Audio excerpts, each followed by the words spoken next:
어버이날이면서 어버이 주일이고, 또 다음 주일은 스승의 날이면서 역시 성령 감흥님절과 스승의 주일로 이렇게 주일날 또 세상 속에서 행해지는 그런 날과 겸하여 지키게 되었습니다. 그래서 그런지 더 뜻깊은 날인 것 같습니다. 이번 주간에는 백화점이라든지 아니면 이런 문구점이라든지 또 여러 가지 선물을 파는 이런 가게들이 굉장히 손님이 북적댔다고 합니다. 어린아이들 그 장난감 선물 사주러 나갔다가 어버이 선물까지 사는 그런 일들이 이어져서 씀씀이가 좀 크기도 했지만은 또 영업을 잘 했다는 그런 얘기가 있습니다. 그런데다가 정부에서는 고속도로 통행하는데 통행료 면제 그래가지고 엄청나게 많은 사람들이 왔다 갔다 이동하면서 북적댔던 한 주간인 것 같습니다. 그런데 효도는 얼마만큼 했는지 그건 아직까지 제가 보고를 못 받았습니다. 효도하셨습니까? 네, 효도를 받으셔야 될 분들이 와가지고 대답을 안 하시는 것 같습니다. 예수님이 벳세다에서 오병이어의 이 기적의 역사를 일으키신 이후에 갈릴리 바다를 건너서 게네사렛 땅에 오시게 됩니다. 이 게네사렛 땅에 오셨을 때 바리새인과 서기관들이 예루살렘에서부터 이 갈릴리 바다 북서쪽에 있는 게네사렛 땅에 예수님 계신 곳에 찾아와요. 앞에 그 6장 53절을 보면 건너가 게네사렛 땅에 이르러, 즉 벳세다에서 갈릴리 바다를 건너 게네사렛 땅에 오셨다, 그런 얘기가 되고, 오늘 7장 1절에 가보면 바리새인들과 또 서기관 중 몇이 예루살렘에서 와서 예수께 모여들었다가, 이런 말씀으로 7장이 시작이 되는데, 바리새인들과 서기관들이 예루살렘에서 이 게네사렛 땅에 온 이유, 예수님께 뭔가 질문을 하기 위해서 왔었습니다. 근데 와서 그 현장에서 이들이 보게 된 것이 뭐냐면, 예수님의 제자들이 손을 씻지 않고 음식을 먹는 걸 보면서 거기에 집중하게 되었습니다. 그 일이 오히려 더 큰 일이 돼가지고, 왜 당신의 제자들은 교육을 제대로 못 받았는지, 왜 손 씻지 않고 음식 먹냐, 왜 손을 씻지 않고 밥 먹냐, 이거를 예수님 앞에 질책하듯 그렇게 따지듯 묻는 겁니다. 그들은 제자들이 떡 먹을 때 손을 씻지 아니하는 그것을 보고 그걸 근거해서 예수님을 책잡으려고 지금 하고 있는 것입니다. 장로들의 전통을 가지고 그들은 말하는 겁니다. 이 장로들의 전통은 미슈나라는 것인데, 그 애초의 내용은 성경에서 파생되어 가지고 어떤 전통을 만든 겁니다. 그것이 처음에는 입에서 입으로 그렇게 구전적으로 전해지다가 나중에 문서화되어진 것인데, 전통이라고도 하고 유전이라고도 하고 구전이라고도 그렇게 불려지는 것이죠. 그 전통에 따르면 사람들은 자주 손을 씻어야 하고, 특별히 식사할 때에는 반드시 손을 씻어야 된다는 겁니다. 만약에 그 식사할 때 손을 씻지 아니하고 그 씻지 않은 손으로 음식을 먹으면 그 음식이 더럽다고 하는, 음식을 더럽힌다고 하는 생각 때문에 이 전통을 굉장히 중요시 여기는 의무사항으로 그렇게 삶을 살면서 이들은 전통을 지킵니다. 그래서 식사하기 전에는 손을 씻어야 되고, 씻지 않는 사람하고 함께 식사하는 일도 하지 않으려고 하는 것이 이들의 전통입니다. 그런데 오늘 예수님은 그 전통과 관계하여 어떤 말씀을 하셨습니까? 오늘 마지막 절 그 14절, 본문으로 읽은 14절에 보면 무리를 다시 불러 이르시되 너희는 다 내 말을 듣고 깨달으라. 이런 말씀을 하십니다. 내 말을 듣고 깨달으라 하시면서 15절 이하에 23절까지 어떤 내용을 말씀하시냐면은 사람을 더럽히는 것은, 더럽게 하는 것은 밖에서 안으로 들어가는 음식물이 아니고, 그렇잖아요. 음식은 정성을 다해서 그렇게 주부가 또는 요리사가 만들어 놓지 않습니까? 만들어 놓은 음식을 도구를 이용해서, 수저를 이용해서 내 입에다 넣는 것이죠. 밖에서 안으로 들어가는 이것이 사람을 더럽히는 게 아니다. 그렇게 말씀을 하시고, 더럽힌다고 하는 것은 사람 속에서 혹은 안에서, 그걸 마음이라고 본문 그 이하에 말씀을 해주시는데, 이 사람의 속에서 나오는, 이 사람의 마음에서 나오는 결정적인 얘기는 악한 생각. 이 악한 생각이 사람을 더럽게 한다고 말씀해 주십니다. 그러면서 그 악한 생각에 대하여 12가지 내용을 21절, 22절에서 지적합니다. 악한 생각, 곧 음란, 도둑질, 살인, 간음, 탐욕, 악독, 속임, 음탕, 질투, 그리고 비방, 교만, 우매함. 이런 마음 속에서 나오는 악한 생각, 이 악한 생각이 사람을 더럽게 하는 것이지 밖에서 안으로 들어가는 음식물이 사람을 더럽게 하는 게 아니라고 말씀해 주셨습니다. 여러분, 사람이 살아가는 데 있어서 악한 생각이 문제인 겁니다. 악한 생각은 원초적으로 이야기하면은 하나님의 명령을 따르지 않는 자체가 악한 생각에 속하는 것이죠. 하나님 명령을 정말 생명같이 여기고 그 말을 따르게 되면 이게 선한 생각이고 선한 것인데, 악한 마귀는 악한 생각을 사람 속에다가 집어넣어 가지고 하나님 명령을 순종하지 못하게 하죠. 불순종은 악한 생각인 겁니다.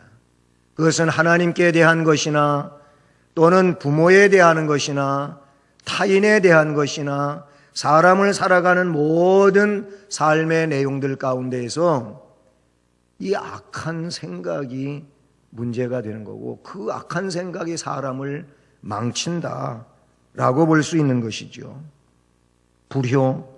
불효도 악한 생각 때문에 못하는 겁니다. 그것이 곧 나의 이기적인 이기성에 속하는 거예요. 불효는 마음이 그쪽에 있으면 할 수 있습니다.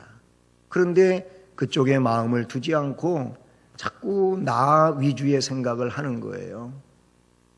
너무 극단적인 얘기인지는 모르겠지만은 애완동물 사육비라고 하는 것이 여러분 지금 시대에는 대두되는 얘기 하나입니다. 애완동물 사육비. 애완동물을 키우는데 그냥 돈이 안 드는 게 아니잖아요.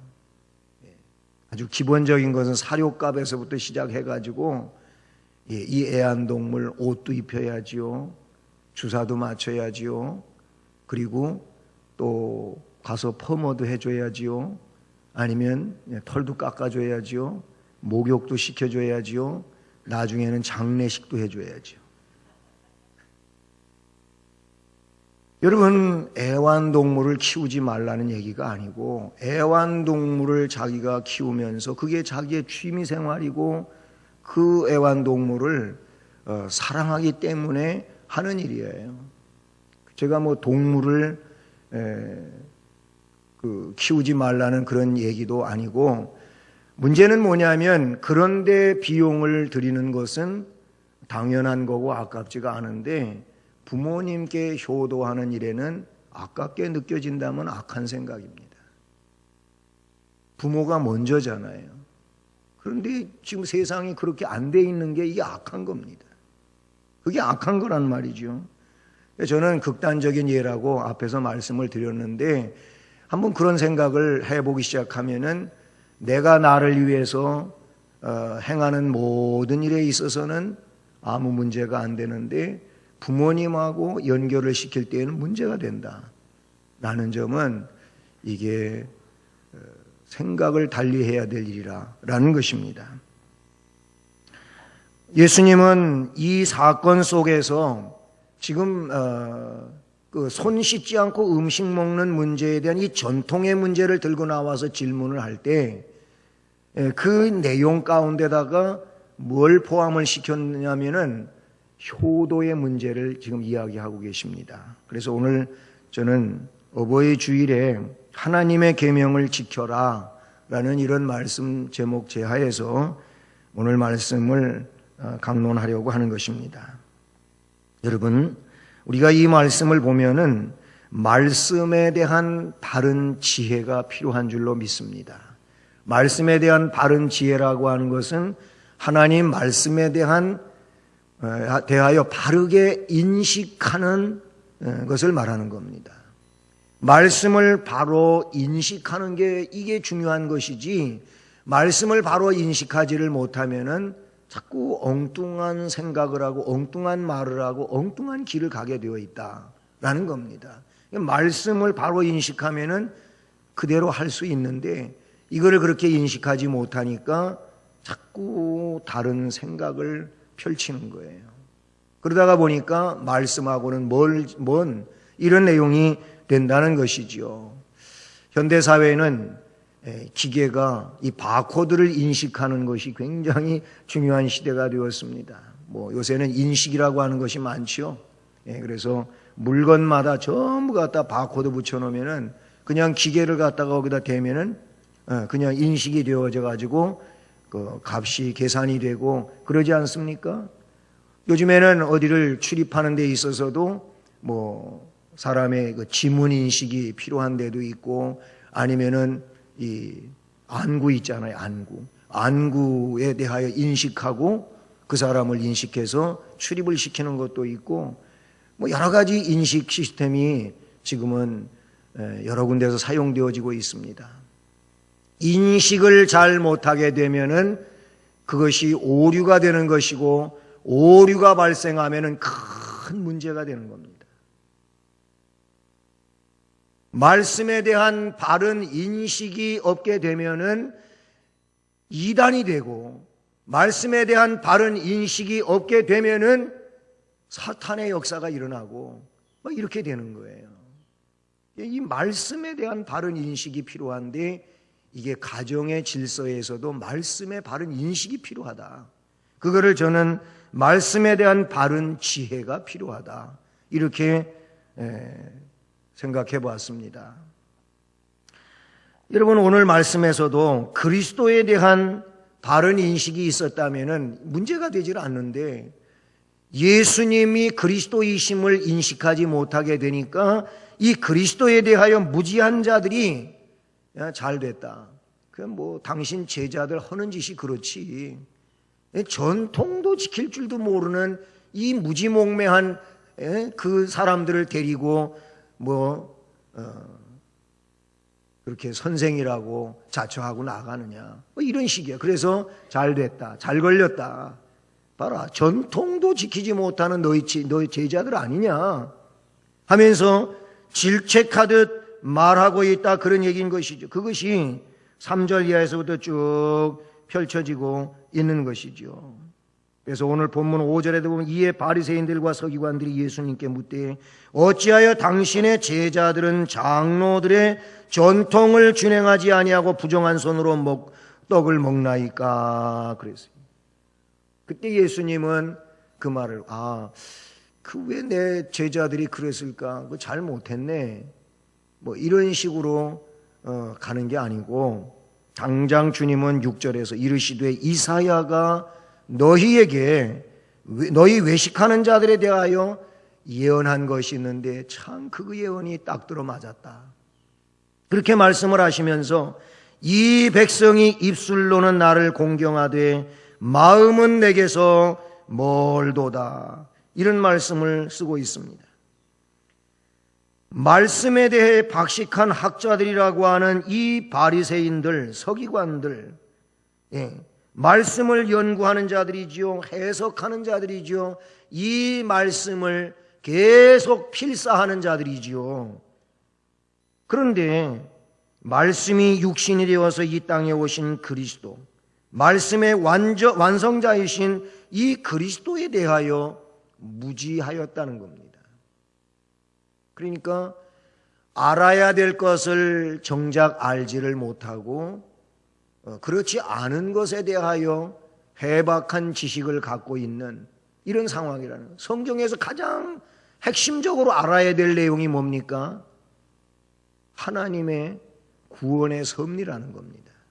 구원의 섭리를 알아야 되는데 그 구원의 섭리는 예수 그리스도를 통해서, 예수 그리스도를 통해서란 말. 근데 그리스도에 대하여 무지한 자들이니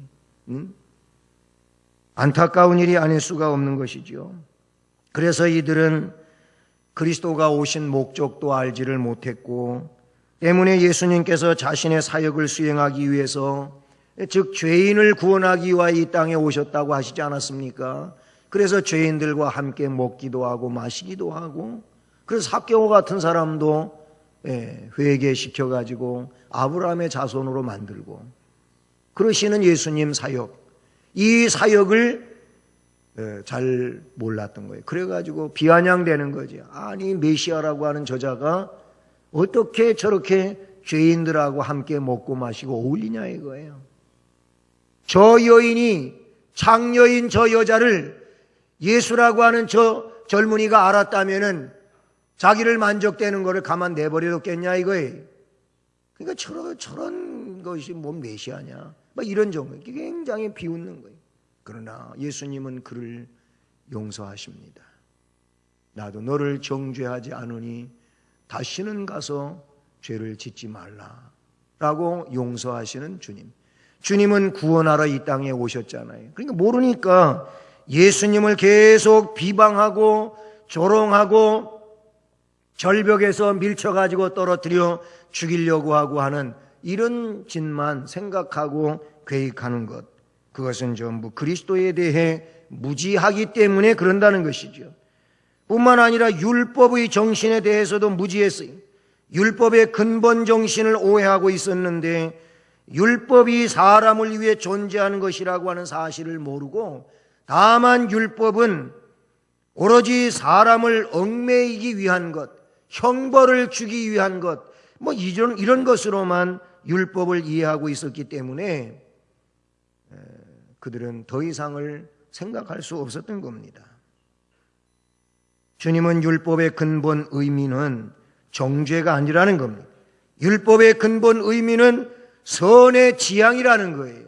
그 율법을 통하여 죄를 지적받았으면 어떻게 하면 선하게 될 수 있을 것인가?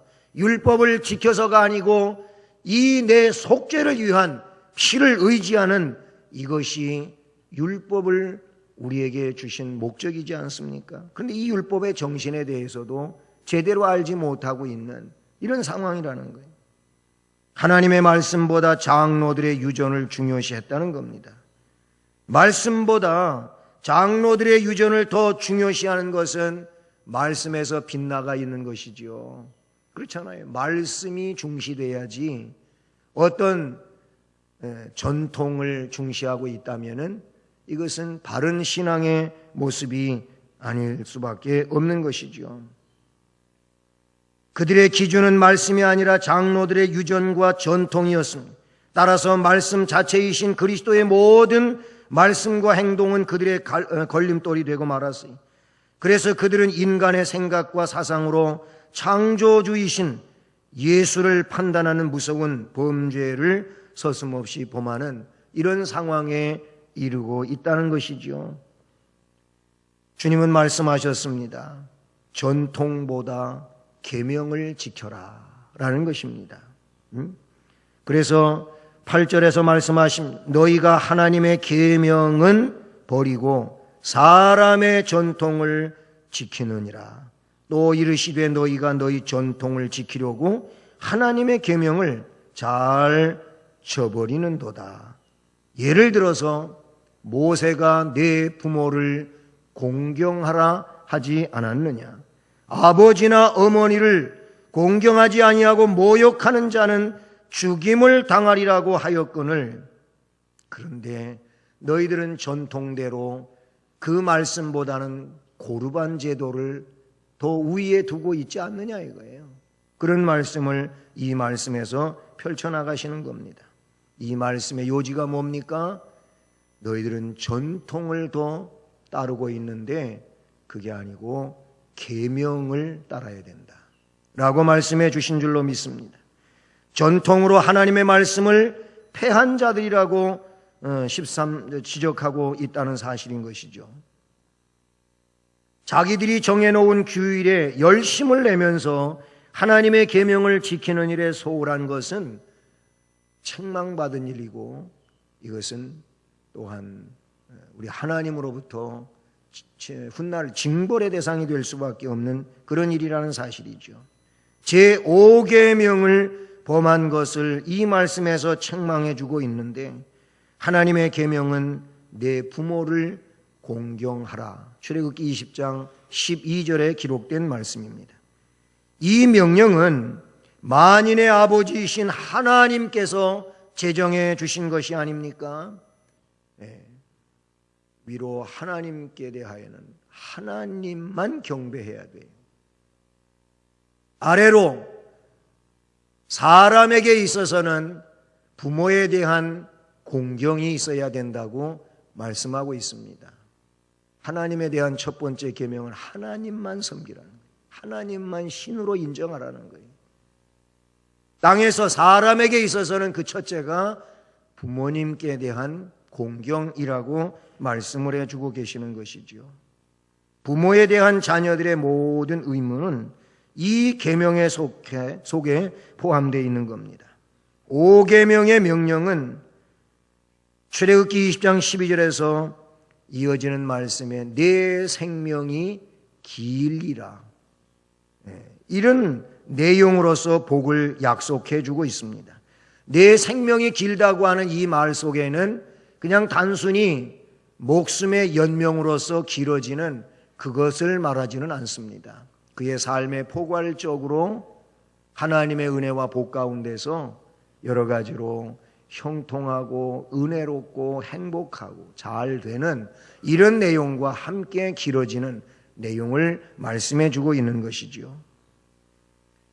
주님은 어느 누구도 이 계명에 불필요하다고 하는 이 생각을 저지하기 위하여서 레위기 20장 9절 말씀을 인용하여 그 의무를 어길 경우 어떤 상황이 되느냐?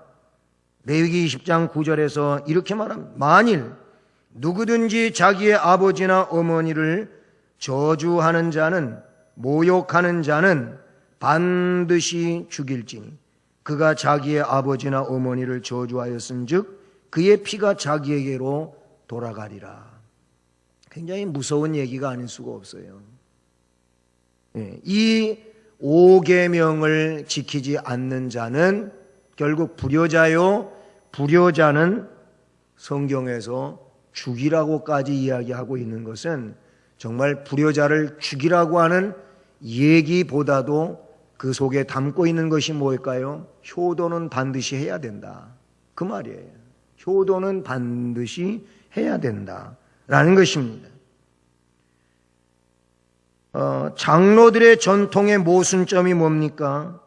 오늘 7장 11절 12절에 말씀해 주고 있어요. 너희는 이르되 사람이 아버지에게나 어머니에게나 말하기를, 자녀가 아버지나 엄마한테 말하기를 내가 드려 유익하게 할 것이 부모님께 드려야 할 것인데, 그런데 어쩌지요? 하나님께 드렸습니다. 그러면 다 통과된다는 거예요. 이게 고르반 제도라는 것입니다. 자기 아버지나 어머니에게 다시 아무것도 하여 드리기를 허락지 아니하여 너희가 전한 전통으로 하나님의 말씀을 폐하며 또 이같이 일을 많이 행하느니라. 이 효도의 문제뿐만 아니라 다른 문제에 있어서도 어떤 전통에 근거해 가지고 말씀의 중심 사상에서 빗나간 일들을 너희가 많이 하고 있지 않느냐, 이렇게 말씀하고 있다는 사실이죠. 이 고르반이라고 하는 전통은 사람들에게 변명의 구실을 주기에 충분한 것이었습니다. 그래서 몰인정하고 불효한 많은 자녀들은 이 유전을 이용해 가지고 자신들을 정당화시키며 부모를 공경할 것이 없다고 하는 것입니다. 부모님 공경하는데 필요한 것을 하나님께 바쳤으니 이제 부모 공경은 하지 않아도 된다, 이런 논리라는 것이죠.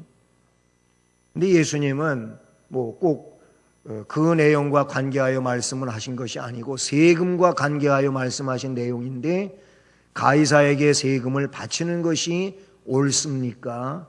안 옳습니까? 라는 질문에 있어서 너희들이 쓰는 화폐를 가지고 와라. 그래서 당시 통용되던 그 화폐 동전을 가지고 온 거예요. 이 동전 속에 누구의 형상과 누구의 글이 기록이 되어 있느냐? 가이사의 형상이 있고 가이사의 글이 써져 있습니다. 그때 주님이 하신 말씀은 가이사의 것은 가이사에게, 하나님의 것은 하나님에게, 이렇게 말하고 있는 거예요. 하나님의 것은 하나님에게, 부모님 것은 부모님에게, 이런 말도 된다는 거예요. 그런데 부모의 것을 하나님께 라고 해서 하나님께 했으니 부모에게는 안 해도 된다, 이런 논리는, 이 전통은 안 된다는 겁니다. 그걸 말씀해 주고 있다는 사실이죠. 바로 이 고르반 제도 안에는 사실 따지고 보면 하나님 제일주의 같이 생각이 들어요. 그렇잖아요. 하나님께 드리면은 최고 아니겠습니까? 하나님 제일주의처럼 그렇게 여겨지지만, 그러나 이 내용 속에는 자신의 삶을 정당화시키고자 하는 악한 마음이 들어있는 거예요. 악한 마음이 들어있어요. 하나님을 핑계 삼아 자녀의 의무를 다하지 않으려고 하는 이 얄팍한 위선이 이 내용 속에 자리 잡고 있다고 우리 주님은 지적하신 내용이라고 볼 수 있는 것이죠. 전통보다 계명을 지켜라. 그 어떤 전통이 정해졌다 할지라도 말씀을 뛰어넘을 수는 없다고 하는 것을 우리는 기억해야 됩니다. 우리 장로계 교단법이 있어요. 총회법이 있단 말이에요. 총회법도 모법은 성경이에요. 성경에 근거하는 거. 그래서 성경의 내용을 뛰어넘어가는 법은 불법이에요. 법이 아니에요. 잘못된 거예요. 그래서 회의를 하다가도 법이요 하고 손들고 이야기하면 모든 논의하던 내용은 다 내려놔야 되는 거예요. 그 법이요라고는 총회법 몇 장 몇 조에 의해서, 아니면 성경 어디에 근거해서라고 할 때에는 다른 거는 논란의 여지가 필요 없단 말이에요. 그걸 넘어서게 되면 불법이 되는 겁니다. 우리 주님은 말씀하셨습니다. 입술로가 아니라 마음으로 하라고 말씀하십니다. 입술이 아니, 말이 아니고 마음이. 앞에도 그랬잖아요. 사람을 더럽게 하는 건 악한 생각이라는 거예요. 사람을 그러니까 의롭게 하는 것도 뭐냐면 그 마음의 문제예요. 마음의 문제란 마음의 문제. 우리 예수님은 6절로 7절에서 그들을 외식하는 자들이라고 책망하고 있는 겁니다. 이사야가 너희 외식하는 자들에 대하여 잘 예언하였도다. 기록하였으되 이 백성이 입술로는 나를 공경하되 마음은 내게서 멀도다. 사람의 계명으로 교훈을 삼아 가르치니 나를 헛되이 경배한다. 하나님의 계명은 버리고 사람의 전통을 지키느니라. 이런 말씀을 말하고 있습니다. 입술이 아니라, 여기서 입술은 말이죠. 말로 하는 것이 아니고 마음으로 해야 된다. 그런 얘기. 누가 외식하는 자들이겠습니까? 마음속을 꿰뚫어 보고 계시는 예수님이 지적하시는 대로 말만 앞세우고 실행이 뒤떨어지고 있는 이런 사람들이 외식하는 자라고 볼 수가 있는 겁니다. 입술로만 하고 마음으로 하지 않는다고 하는 것 무엇이겠습니까? 이것은 말만 하고 행하지 않는 이런 내용을 말하는 겁니다. 이것 자체가 외식하는 것이고, 이런 외식은 사람들이 사람을 볼 때에도 볼상사나운 이런 일이 아닐 수가 없잖아요. 여러분, 우리가 살아가는 삶의 모든 환경 속에도 사람이 다양하지 않습니까? 어떤 사람은 정말 진실성 있게 그렇게 말한 대로 살아가려고 힘쓰고 애쓰는 사람이 있는가 하면은, 어떤 사람은 말이 굉장히 쉬운 거예요. 말은 너무나도 잘하는 거예요. 그런데 말처럼 하지 않는 그 모습을 볼 때 더 안타까움이 크다고 하는 것을 우리는 깨닫지 않습니까? 하나님은 중심을 보시는 하나님이신 줄로 믿습니다. 무엇보다도 중심을 봐요. 또한 오늘 9절에서는 하나님의 계명이 아닌 사람의 교훈을 가르치는 것, 이것이 마음으로 하는 것이 아니고 입술로 하는 거라는 겁니다. 사람들이 만들어 놓은 규정들이 하나님의 제도에 부과되어 강조될 때 이를 따르는 것은 외식이고, 단순히 인간적인 종교를 따르는 것에 지나지 않는다는 겁니다. 우리는 거룩한 하나님의 말씀에 근거하여 교훈을 받고 살아가는 자들이 되어야 할 줄로 믿습니다. 외식하는 자들은 헛된 삶을 사는 자가 되는 것입니다. 그래서 9절에 사람의 계명으로 교훈을 삼아 가르치니 나를 헛되이 경배하는도다. 외식은 헛된 삶이에요. 그들의 예배는 하나님을 기쁘시게 하지도 않으며 그들 자신에게도 유익이 되지 않을 것입니다. 만일 그들이 신령한 예배를 드린다면 이럴 수가 없는 것이죠. 사랑하는 성도 여러분, 우리는 이 효도에 대한 문제, 성경적으로 효도에 대한 문제를 접근해야 될 줄로 믿습니다. 오늘 이 시대의 현상 속에서도 이 말씀의 상황하고는 좀 더 다르겠지만은 접근 방식이 다를 수가 있어요. 이 시대의 상황을 가지고 부모 공경에 대한 효도의 문제들이 접근 방식이 다양해지는데, 그러나 우리는 성경을 가지고 효도의 문제를 접근해야지 이 상황을 가지고 또는 현대의 이런 모든 경험들을 가지고 효도의 문제를 접근하게 되면은 결국 성경과 다른 이런 내용을 주장하게 될 것이고, 그것은 말씀이 부정되어지는 일이 될 수밖에 없는 것입니다. 그러므로 말씀에 대한 바른 지혜가 필요함을 기억하고 말씀대로 삶을 살아갈 수 있기를 바랍니다. 그리고 무엇보다도 하나님 말씀 계명이 중요함을 잊지 마시기를 바랍니다. 입술이 아닌, 즉 말이 아닌 마음의 문제가 중요하다고 하는 것을 기억하고 꼭 속에서 나오는 선한 생각으로 선한 것을 여러분 삶에 시행시켜 가기를 주님의 이름으로 축복합니다.